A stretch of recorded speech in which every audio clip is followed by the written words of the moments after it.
Hello दोस्तों, स्वागत है आपका फिर से एक और एपिसोड में। तो हम जुजुत्सु काइसन के सीजन 2 में आ गए हैं और इसका पहला एपिसोड आज हम एक्सप्लेन करने वाले हैं। इसके स्टार्टिंग के 5 एपिसोड में हमें गोजो के पास्ट की स्टोरी दिखाई जाने वाली है, जब वो एक सेकेंड ईयर का स्टूडेंट था।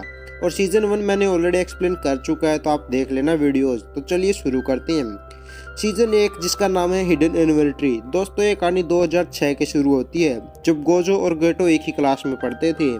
हमें गेटो को एक सुनसान गली में जाते हुए दिखाई दिया जाता है, जिसमें एक श्रापित आत्मा का साया होता है। गर्मी के मौसम में इनकी तादाद कुछ ज़्यादा ही बढ़ जाती है। ये गेटो को एक गली में मिलती है जो एक इंसान को खा रही होती है। गेटो तुरंत ही एक्शन लेता है और अपनी टेक्निक से उसे मार देता है और उसे निकल जाता है। गेटो की टेक्निक का नाम गर्ड मैनिपुलेशन था। इस पावर में वो ऐसा करता है कि स्पिरिट की एक बॉल बना के उसे निगल लेता है, और जब उसकी जरूरत पड़ती है उसे बाहर निकाल कर अपने हिसाब से कंट्रोल करने लग जाता है, जो कि काफी ज्यादा पावरफुल टेक्निक है। इसलिए गेटो सेकंड ईयर में एक खास ग्रेड पे है, यानी गेटो भीगो जितना पावरफुल है। खैर उस कर्ज को निकलने के बाद गेटो खुद से ही कहता है कि इसका स्वाद मैं ही जानता हूँ, ये कितना ज्यादा भयानक है। वो एक दिन की बात करता है, लेकिन हम इसके बारे में आगे जानेंगे। उसके बाद हम देखते हैं कि ग्रेड 1 सोर्सरर और ग्रेड 2 सोर्सरर लोरी, जिन्हें हमें पिछले सीजन में भी दिखाया गया था, दोनों एक भूतिया महल में जाते हैं। उसकी इन्वेस्टिगेशन करने का उन्हें मिशन मिलता है। इस घर में एक अमीर आदमी अपनी फैमिली के साथ रहता था। उसका कई रेस्टोरेंट थे, लेकिन पिछले साल महामारी के कारण उसका धंधा चौपट हो गया और वो कर्जे में डूब गया। उससे उसकी फैमिली खुदकुशी कर लेती है। उसके बाद वहाँ अफवाह फैलने लग जाती है कि इस महल में भूत है, क्योंकि अब तक इंटरनेट भी आ चुका था। फिर कई सारे स्टूडेंट्स मजे के लिए उस महल के अंदर जाते हैं, लेकिन वो कभी बाहर नहीं आ पाते। अब कोई भी इनका शिकार ना बने, इसलिए वो दोनों इन्वेस्टिगेशन के लिए वहाँ जाती हैं। वहाँ पहुँचते ही लोरी कर्टन बनाने लगती है। दोस्तों कर्टन बनाने की टेक्निक ऐसी होती है कि लोगों को अंदर क्या हो रहा है उस कर्टन के पता नहीं चलता। एक तरह का वो एक जाल बन जाता है, लेकिन मैंने उससे मना कर देती है कि उसे कर्टन बनाने की कोई भी ज़रूरत नहीं है, क्योंकि जो शराब है वो महल के अंदर है, ना कि बाहर। अब ये दोनों महल के अंदर चली जाती हैं और देखती हैं कि चारों ओर कचरा पड़ा हुआ है। अब ये देखकर लोरी थोड़ा डर जाती है। मैंने उससे कहती है उन दोनों को अलग अलग फ्लोर पे जाके खोजबीन करने चाहिए। वो लोरी को सेकंड फ्लोर पे भेज देती है। लोरी वहाँ पे काफ़ी सारे कमरे चेक करती है, लेकिन उसे कुछ नहीं मिलता। थोड़ी देर बाद वो सामने जाती है, लेकिन उसे पता चलता है कि ये तो फर्स्ट फ्लोर ही है। मैंने उसे बताती है कि किसी एग्जैक्ट जगह से 3 बार गुजर चुकी है वो, यानी कि दोस्तों वो पूरी तरह से एक लूप में फंस चुके हैं और बाहर नहीं निकल सकते। लोरी पूछती है कि क्या कोई ये नेट डोमेन है, जिस पे मैंने बताती है कि नेट डोमेन के आसपास की जगह बदल जाती है, यानी कि ये सिर्फ एक बैरियर है, इसके अंदर जाने वाले लोग फंस जाते हैं। इसी तरह से यहाँ आए स्टूडेंट्स भी कभी बाहर नहीं निकल पाए।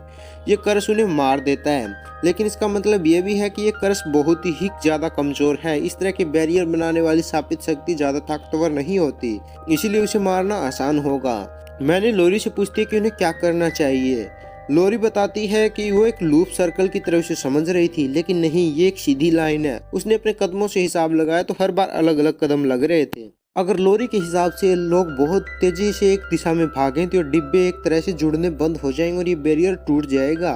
लोरी के इस आइडिया से मैंने उसे 100 में से 90 नंबर देती है, क्योंकि एक साथ भागने के बजाय अगर ये अलग अलग डायरेक्शन में भागें तो ये बैरियर जल्दी टूट जाएगा।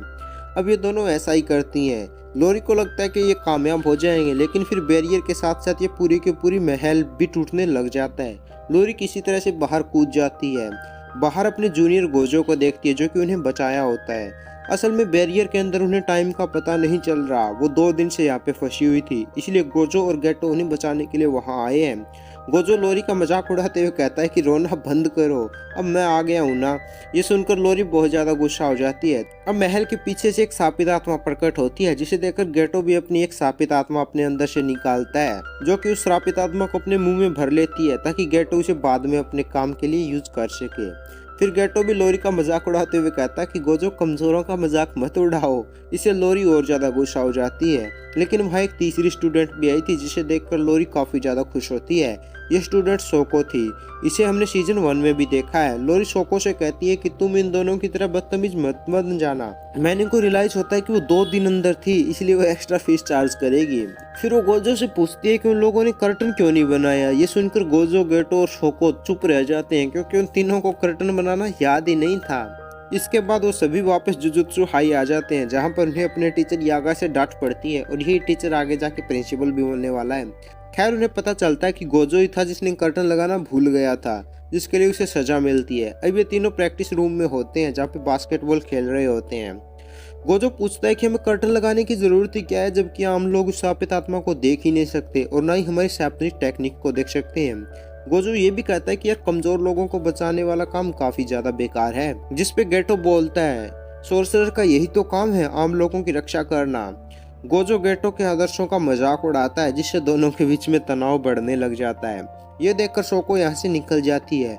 अब गेटो गोजो से लड़ने के लिए अपनी श्रापित आत्मा बाहर निकालता है और कहता है चलो मामला बाहर जाके निपटाएं। तभी टीचर यागा वहाँ पे आ जाते हैं, जिसे देखकर दोनों ऐसा दिखावा करते हैं कि वो तो कसरत कर रहे हैं। यागा बताता है कि इन दोनों को एक नए मिशन पे भेजा जा रहा है।